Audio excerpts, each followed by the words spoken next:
Welcome back. Now what we can do is we can delete the content that we've added,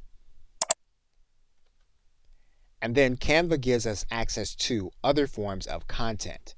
To find it, we're going to go to this area, and we can add in any of these 7 elements from third parties. So for example, we can add in an embed.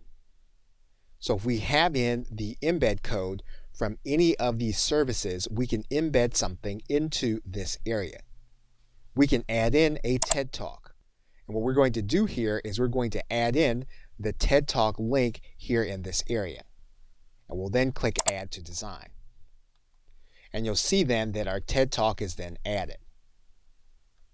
And you'll see all of the elements, everything from SoundCloud to Twitter and then Facebook.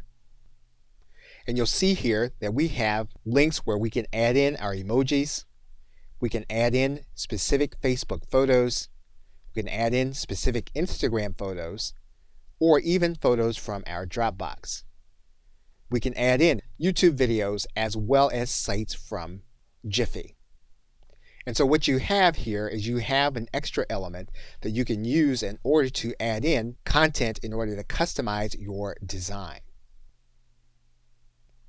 Okay, so with that, thanks, and I will see you in another video.